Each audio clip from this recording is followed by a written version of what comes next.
This is Dance Studio 411, where we answer your real-life questions about your toughest studio life predicaments. Parent problems, teacher turnover, student challenges, policy dilemmas, and so much more. Let's talk about what's keeping you awake at night and what you can do about it. Here are your hosts, Suzanne Blake Garrity and Jill Tyrone.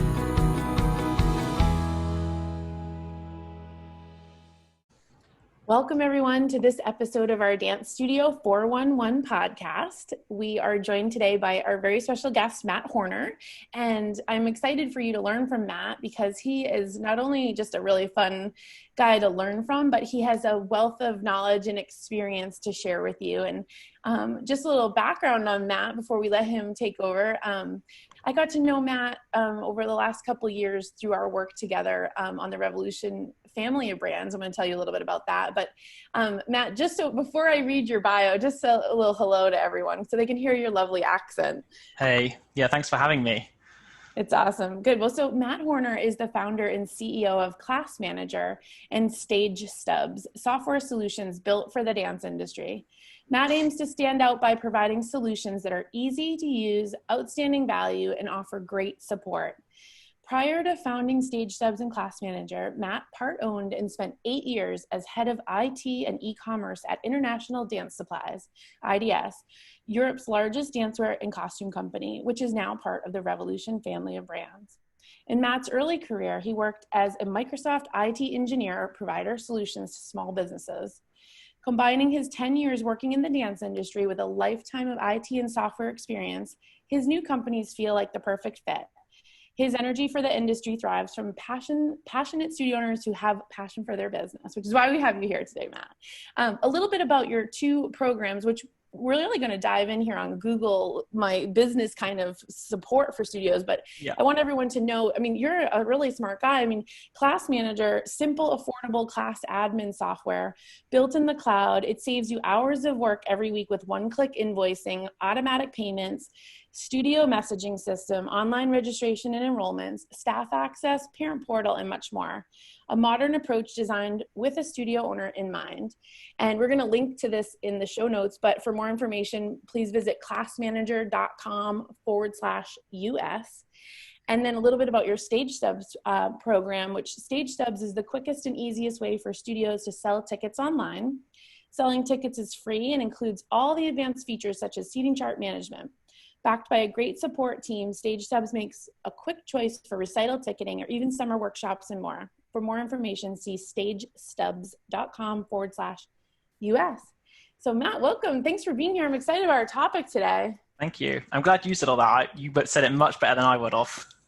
Well, you know, it's so easy to have someone else talk about you because, you know, you're a humble guy, but you're also incredibly smart at what you do. And it's why I'm so glad to have you on the podcast today because you really want to help studio owners. And I know we're going to talk about improving your online presence today. So let's get into it. I mean, let's talk, you know, what do you want to cover? Yeah, I mean, I get this all the time. I'm speaking to many dance studios and I always find myself just wanting to check out their website and mentor them and just do perhaps the quick wins and the things that are really, really simple. And I think a lot of people, especially in this industry being creatives, they just want to have the prettiest looking website and don't necessarily go in with the business first objective about like, why have I got a website and what's my objective of this? And I think there's definitely some things that could be really quick that hopefully your listeners can implement really in like 10 or 20 minutes that will hopefully gain them a customer or many, many customers for the amount of time that it takes to kind of put in. Exactly. Well, and I know we talked about sometimes now is actually a perfect time to go back to those basics, right? You know, like you said, we can get all hung up on beautiful this and all this lead automation stuff, but we're forgetting some of the basics. So I know Google is one of our best routes. So I'm going to let you kind of talk a little bit about this. I mean, we've trained over the years on dancestudioowner.com to help our members with, you know, recognizing the importance of Google, but I don't know about you. I saw some stats recently. The dance studios near me voice search on your phone or just that local targeting is just, it keeps growing exponentially. So I'm gonna let you kind of get into that. Yeah, I think there's so many ways that you can grow your business, but I still think that if you're looking for something new, like Google is the way you do things. And Google has some products and things that you can do which make it so much easier for them to identify you, and that's really what it comes down to. I guess the old way is having your website, which you still should do, but there's also Google My Business, which is just kind of the first thing that I'd like to talk about. So Google My Business is kind of like having your profile on Google. And so you can put your phone number on there, your website, what you do. And I'm hoping that most people have got Google My Business already. If you haven't, if there's one thing you're going to do after listening to this podcast, you have to go and create one. You can go onto Google and just type in Google My Business, and you just set up your accounts. It should literally take you 5 minutes. You'll know all the answers to all the questions, like the name of your school. And they verify you by your location, so they'll post something to you and you get a code. But you can fill out all the information before that arrives. And it's really important to do that for all your locations. I know that many studios perhaps are covering multiple locations. So make sure you fill it out for multiple locations. You can add multiple locations on there. And the way that works, going back to what you said about local search, Google knows where you are when you're making a search. So if you type in dance studios or dance school, it will automatically give you results near to where you are.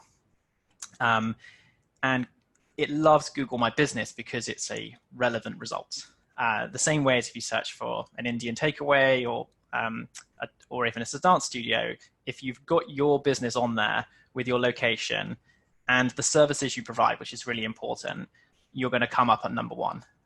And this is quicker and easier than doing SEO and optimizing your website or paying an agency to run you Google ads. This is going to cost you next to nothing.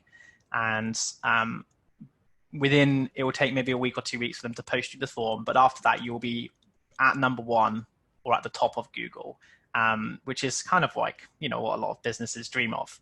Exactly. And it's super relevant for what you need. And so, yeah, I think that's the bare minimum that I want everyone to do. Yes. And above that, if you've already got it, it's making sure you keep on top of it. They have an app now, which makes it super easy. No excuse, like if you're down the toilet or you're in bed, to update that the time when you're, just scrolling on Instagram or something. And you can put like FAQs on there. So this is just like a really good way to say, perhaps your school name suggests you do one genre of dance and you always get questioned if you do another one. Like just put it on there to create those calls. Make sure your phone number is up to date. We see this like time and time again. And also that it's on there in the first place, as well as your website and your Facebook or any other platforms you use. Make sure you've got all the locations. And lastly, if you've done all of that, which I'm hoping that people already have, is get reviews. So when you type in dance studio, it's going to list you and probably your competitors. And there may be 1, 2, 3, 4, 5 on there. And a good way to stand out is to get some reviews. Fortunately, most people don't do this. So by only having 5 or 20 reviews, you're going to look like the best of the best on there. And I'm sure I do it for my businesses as well. If you just ask your customers to do it and tell them it's only going to take 5 minutes and make it easy for them, give them that link. Google has a link on their reviews bit to do that. They're going to very, very quickly be able to go on there, maybe not even write anything, just give you 5 stars or say, Mrs. X is awesome. My kids love her. And, that's going to make you shine.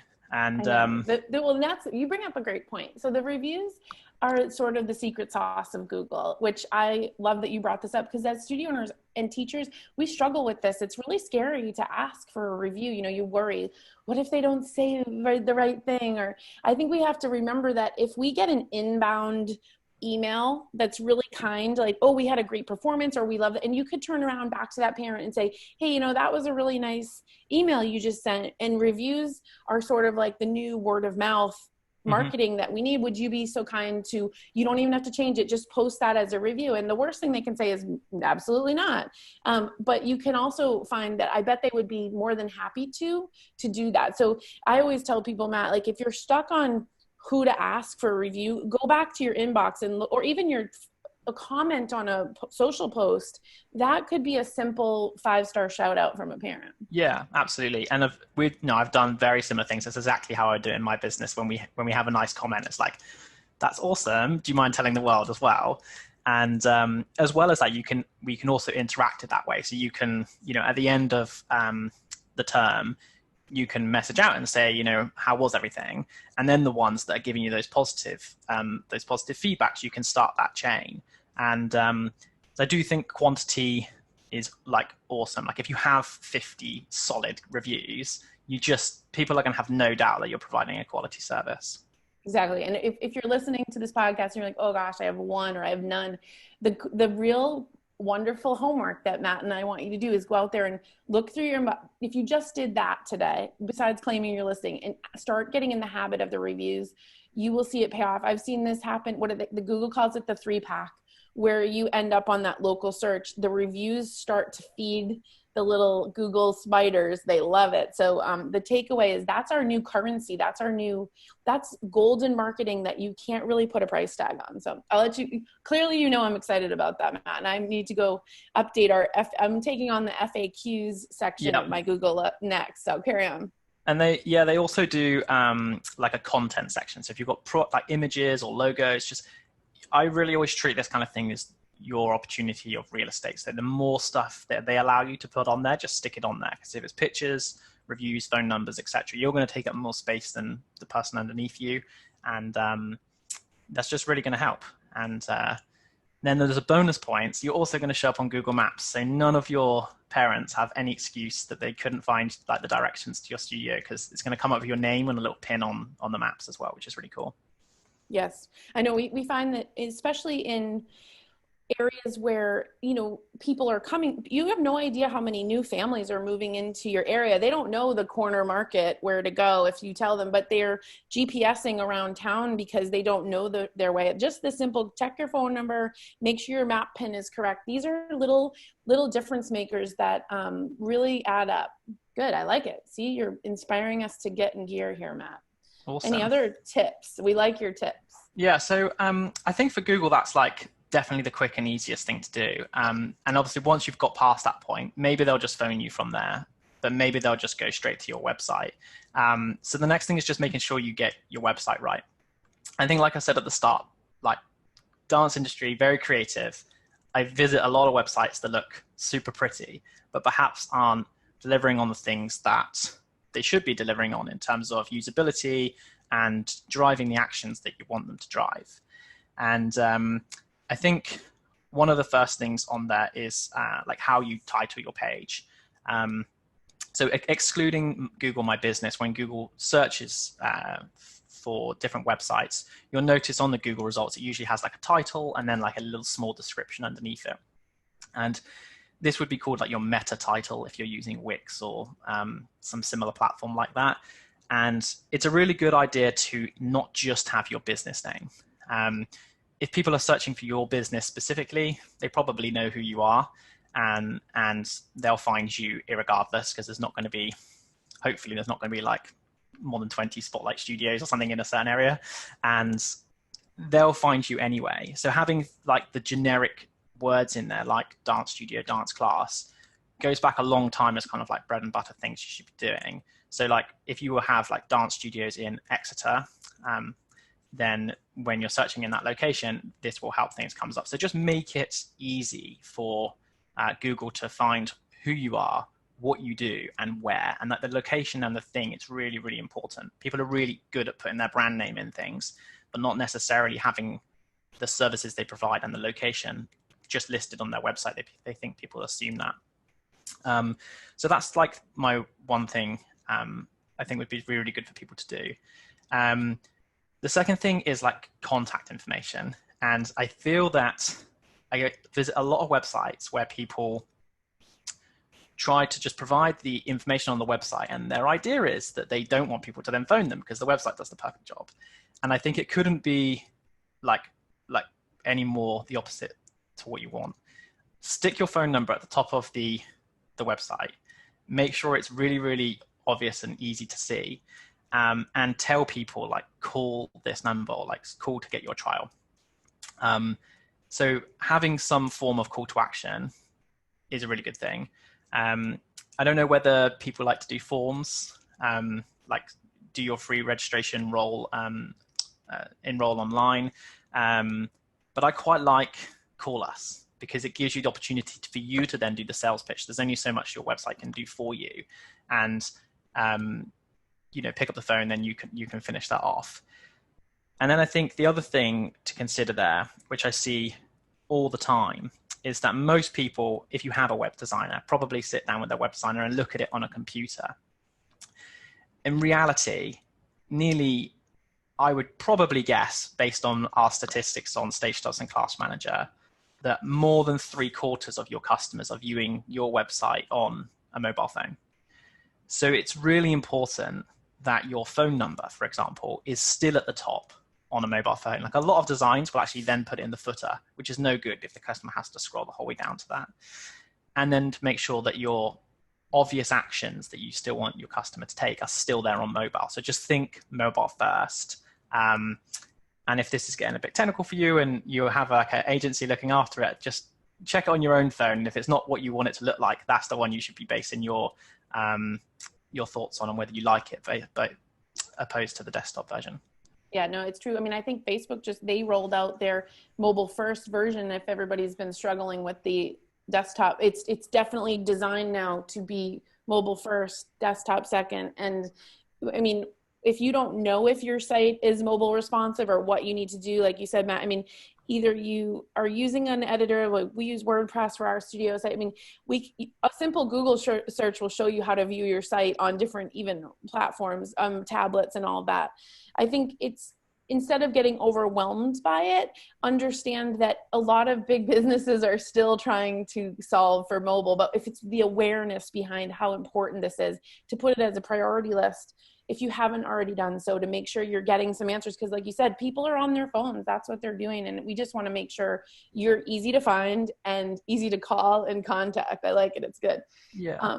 Yeah, no, it's good. I mean, so when you are, doing so much checking on studios, working with studios, because your class manager program is really designed to help build enrollment and manage the studio, are you noticing any trend? I mean, we know we're in a COVID pandemic, but we're hoping coming out of that.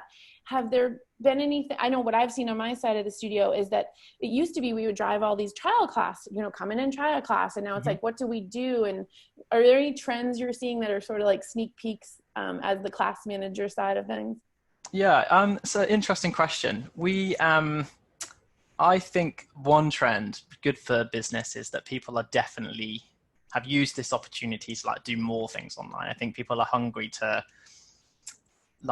make use of software and try and be more efficient. Also in the UK, we have something called track and trace, where you have to kind of keep track of everybody digitally. This makes it a lot easier for them. So I think there's been a bit of an insight. We also had a lot of people doing classes online. In the UK, I don't think we're going to see loads of that when people are allowed to go back to class. I think a little bit. But yeah, it's still early days, I feel. And I think there's some things that are like temporary changes, and I'm not sure whether they're going to stay. From the class side, but probably from the taking online registration, managing the payments, we're just seeing everyone who maybe was like, oh, I'm not ready for that yet. You are. And I know that if anybody listening to this podcast is like, I'm looking for a new solution or a different solution. You've really, we here at Dance Studio Owner, our UK studio owners are just part of our global family of dance. And I know you work with studios in North America and the UK. I mean, I definitely want to encourage anyone listening to reach out to you, to maybe talk to you about, what if the solution they're using now isn't doing what it is that they want to do, or if they want to learn more about you. What's the best way for someone to reach you, Matt? Yeah, so we, via our website's always the best way. Hopefully we do a good job of putting our phone number and what we want you to do on there. We try to have a really seamless onboarding process where we give videos to people so they can help themselves, because not everybody wants to chat to us. But equally, we try to incentivize people to do demos and one-to-ones with people. And that's a really good opportunity for us to understand anyone's issues and see if we're right for them. Sometimes we're not, but hopefully, most of the time, we are a good fit. And they seem to be the opportunities when I'm chatting away and get to understand their business so well that we end up getting sidetracked chatting about their website. But I can't guarantee you'll get all that free consultancy if you end up speaking with one of my colleagues. Well, you're a generous sharer of great tips, Matt, and I know we're going to link in the show notes to your website. Where is the starting point to reach you for anyone listening who's like, okay, Matt's awesome. He reminded me of my SEO. It can be done through Google. Make my website awesome. Now I want to talk more, class manager. What's the best route? Yeah, so you can go to our website, classmanager.com, or join us on Facebook. We've got like a community on Facebook with all of our users, or you can drop us an email. It's just hello@classmanager.com, so it's nice and easy to remember, or directly reach out to me. Yeah. We're gonna make sure that everyone is. Yeah, it's so nice to hear your perspective, Matt. And like I said, everyone listening to this, wherever you are located, the tips that you have to share, you've been a wealth of. I've learned a lot from you. I've enjoyed we've talked a lot about the commonalities we share as studio owners globally and how we help one another. I think the takeaway is Google is not going anywhere. Our phones are first. So we really want you to stand out. This doesn't have to cost you much. I mean, Google, my business, maximize the free part of this. And so that when the world reopens, hopefully back into a place where people are all comfortable, everyone will it's easy to find you, it's easy to contact you, and it's easy for people to register and pay on your website. So I like it. Any last tips for our listeners? I think we've covered the main ones. There's one question I wanted to ask you. One thing I always see on studio owners' websites, I'd love to get your thoughts, is that if you ever click on the teachers' bios, you always normally see a black and white photo headshot from when they were 20. And they're never smiling because it's always a model shot. And I always wonder whether that is that giving off the right vibe? Because when people describe their school, they want it's happy place, it's very welcoming. And then when you look at the studio teachers' bio pages, and they're all just model face, no smiles. What's your recommendation for a bio shot, smile or the model shot? You know what? That is a great question. We took on a social media campaign with a little more casual photos of our teachers with a little more fun facts that were less serious. And it got a lot of attention on social. And I agree with you, Matt. I think we can maybe put to rest the sort of serious headshots and go into more candid fun. I think the world needs a little more fun. And it's true. Maybe mix it up a little bit. I like it. Yes, we should resurrect the fun headshot against the old school one. I like it. I have to link to that post in the show notes. Exactly. If you can find that off one, yeah. I like it. Awesome, Matt. Well, thank you so much. And thank you to all of our listeners. I know that we are here to help you keep your passion for dance alive as you grow your business. And check out the show notes. Matt Horner, your amazing gift of insights and knowledge. Thank you for your time today. I appreciate it. Thanks for having me.